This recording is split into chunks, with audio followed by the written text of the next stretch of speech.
तो दोस्तों जैसा कि हमने अगेंस्ट द स्काई सुप्रीम के लास्ट एपिसोड में देखा था कि जब तानयुन डैनवन और रॉसी को उस डीमन से बचाने के लिए जाता है तब डैनवन तानयुन पर अपनी स्वॉर्ड से अटैक कर देती है और दोस्तों इसकी वजह से तानयु काफी ज्यादा घायल हो जाता है और इसके बाद वो उड़कर नीचे चला जाता है। फिर उसके पीछे पीछे रुंगसी भी आ जाती है और वो आकर के उसे सहारा देती है। इसके बाद वो डैनवन से कह देती है कि मैंने आज तक तुम्हारे जितनी बेशरम लड़की नहीं देखी है, क्योंकि अगर कंपटीशन के दौरान तानयु तुम्हारी जान को नहीं बख्शता तो आज तुम हमारे सामने यूं जिंदा नहीं खड़ी होती। लेकिन इतना बड़ा एहसान होने के बावजूद भी तुम आज ऐसी हरकत कर रही हो। इससे ये पता चल जाता है कि तुम कितनी ज्यादा गिरी हुई और घटिया हो। तो दोस्तों अब इसके आगे की स्टोरी लाइन को जानने से पहले अगर अभी तक आपने चैनल को सब्सक्राइब नहीं किया है तो जल्दी से आप चैनल को सब्सक्राइब कर लीजिए और बेल आइकन को भी प्रेस कर लीजिए ताकि इस चैनल के सारे अपडेट्स आप तक पहुंचते रहें। तो आगे की स्टोरी लाइन की शुरुआत में हमें बिग हेड और ड्रैगन के बीच की फाइट दिखाई जाती है जिसमें वो ड्रैगन बिग हेड के ऊपर भारी पड़ रहा था। इसके बाद दूसरी तरफ हमें दिखाया जाता है कि लैंग वोंग भी अपने फ्लाइंग वॉर से नीचे उतरकर तांग युंग और ऋषि के पास चली जाती है और अब उसके फेस को देखकर ऐसे लग रहा था कि उसने अभी तक जो भी किया उसके लिए वो अब शर्मिंदा है। अब रुंगसी यहाँ पर उसे फिर से कहने लगती है कि तान युन ने यहाँ आज तुम्हारी दोबारा से जान बचाई, लेकिन फिर भी आज तुमने तान युन को अपनी स्वॉर्ड से घायल कर दी और वो भी पीछे से उसकी पीठ पर वार करके।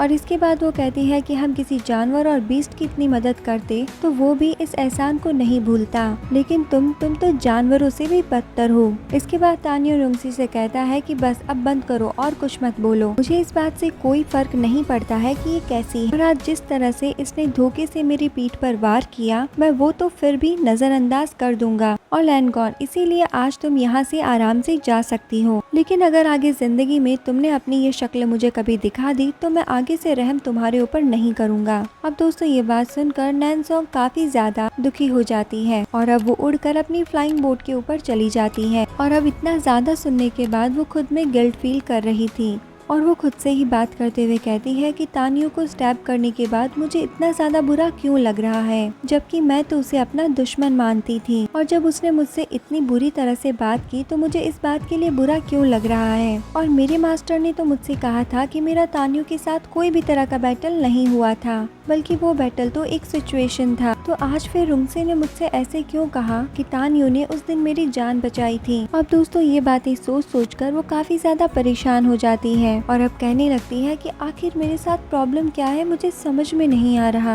अब मुझे इस बात का पता लगाना ही होगा कि मेरे साथ उस लाइफ एंड डेथ के बैटल के बाद आखिर हुआ क्या था। और दोस्तों इतना कहने के बाद वो अपनी फ्लाइंग बोट के इस्तेमाल से यहाँ से चली जाती है। इसके बाद हमें तानियो और रुंगसी को दिखाया जाता है और अब वो बिग हेड और ड्रैगन की फाइट को देखने लगते हैं। अब दोस्तों देखते ही देखते माउंटेन्स टूटने लगते हैं और अभी तक ना ही तो ड्रैगन उस बैटल में हारा था और ना ही बिग हेड। इसके बाद हम देखते हैं कि बिग हेड तेजी से जाकर उस ड्रैगन पर अपने पंजे से हमला कर देता है, लेकिन बिग हेड के उस अटैक से उस ड्रैगन को कुछ खास नुकसान नहीं पहुंचता। इससे तो उल्टा वो ड्रैगन और भी ज्यादा एग्रेसिव हो जाता है और अब वो बिग हेड पर हमला करने के लिए अपने इलेक्ट्रिक अटैक को तैयार करता है और ये देखने के बाद बिग हेड तेजी से उससे दूर जाने लगता है और इसके बाद वो फुल स्पीड में उसकी तरफ बढ़ने लगता है और इसके बाद वो ड्रैगन बिग हेड पर अपने इलेक्ट्रिक अटैक से हमला कर देता है। लेकिन दोस्तों हम देखते हैं कि इससे बिग हेड को कुछ भी नहीं होता, वो सीधा आकर ड्रैगन के एक सर को काट देता है और इससे उस ड्रैगन को काफी ज्यादा गुस्सा आ जाता है। इसीलिए अब वो अपने दूसरे सर से बिग हेड के सर को दबोच लेता है और अब वो उसे लगातार अपने दांतों से चबाता है और दोस्तों देखते ही देखते वो ड्रैगन अपनी पूरी बॉडी के इस्तेमाल से बिग हेड को दबोच लेता है और इसी वजह से बिग हेड अब उड़ नहीं पाता। इसके बाद हम देखते हैं कि अब वो दोनों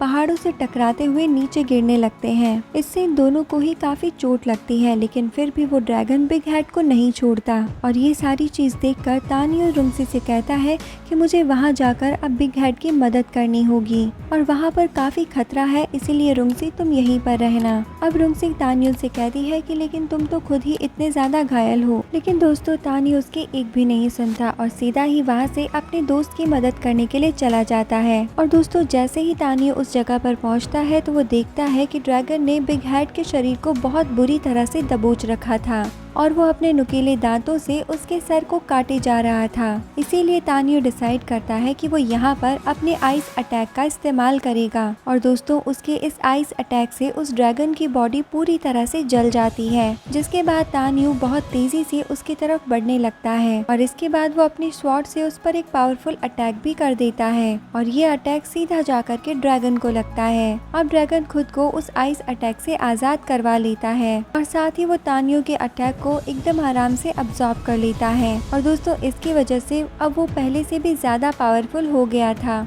अब वो अपनी बोन से तानियो के ऊपर अटैक करने लगता है, जिससे बचते हुए तानियो नीचे आकर जमीन में गिर जाता है और दोस्तों अब तानियो को बहुत ज़्यादा गुस्सा आ गया था। इसीलिए अब वो अपने फ्रेंड बिग हेड से कहता है कि चलो अब मिलकर इसका आज खेल खत्म कर ही देते हैं और इतना कहते ही वो एकदम से स्पीड में अपनी स्वॉर्ड के साथ उस ड्रैगन की तरफ जाता है और वो अपनी स्वॉर्ड से उस ड्रैगन की आंख में अटैक कर देता है। लेकिन दोस्तों ड्रैगन भी बहुत ही ज्यादा पावरफुल था, इसीलिए उसका वो अटैक इतना ज्यादा इम्पैक्टफुल नहीं हो पाता है। इसी वजह से तानियो फिर से अपनी स्वॉर्ड के साथ पीछे जाकर वापस से उस ड्रैगन की दूसरी आंख पे अटैक कर देता है और इस बार उसका स्वॉर्ड उसकी आंख को चीरते हुए उसके अंदर चला जाता है और इसी वजह से उस ड्रैगन जायंट को काफी ज्यादा दर्द होता है और वो दर्द के मारे वहाँ पर चिल्लाने लगता है और इसी मौके का फायदा उठाकर बिग हेड उसके चंगुल से आजाद हो जाता है। इसके बाद तानियो साइड में जाकर अपनी स्वॉर्ड को अपने पास वापस बुला लेता है।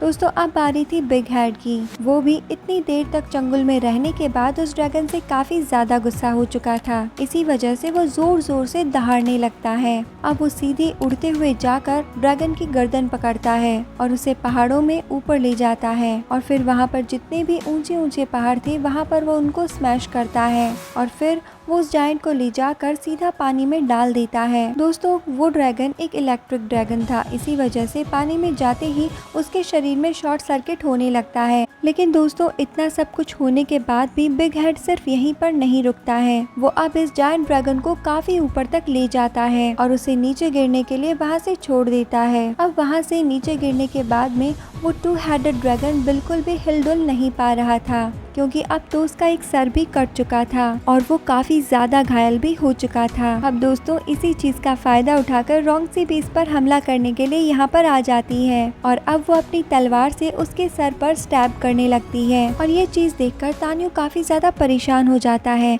फिर वो रुंगसी से कहता है जल्दी से यहाँ से हट जाओ और फिर वो फुल स्पीड में जाता है रुंगसी के पास, उसे वहाँ से उठाता है और उसे वहाँ से दूर ले जाता है। अब हमें दिखाया जाता है कि जिस जगह पर रुंगसी ने अपनी स्वॉर्ड से ड्रैगन में छेद किया था वहाँ से काफी ज्यादा लाइटनिंग एनर्जी निकलने लगती है और ये एनर्जी ऊपर जाकर पूरे आसमान को घेर लेती है। और दोस्तों ये चीज देखकर रुंगसी काफी ज्यादा हैरान हो जाती है, क्योंकि उसे ये चीज पता नहीं थी कि जायंट ड्रैगन के सर पर हमला करने से ऐसा कुछ होता है और उसे ये बात भी समझ में आ जाती है कि तानियो उसे वहाँ से लेकर इतना दूर क्यों भागा। और दोस्तों इसी के साथ हमारा ये एपिसोड यहाँ पर एंड होता है। तो दोस्तों अगर आपको एक्सप्लेनेशन अच्छा लग रहा है तो वीडियो को लाइक जरूर कीजिएगा और साथ ही आपको एक्सप्लेनेशन में और क्या चाहिए वो भी हमें जरूर बताइएगा। तो मिलते हैं नेक्स्ट पार्ट के साथ नेक्स्ट वीडियो में, तब तक के लिए bye bye, take care and thank you.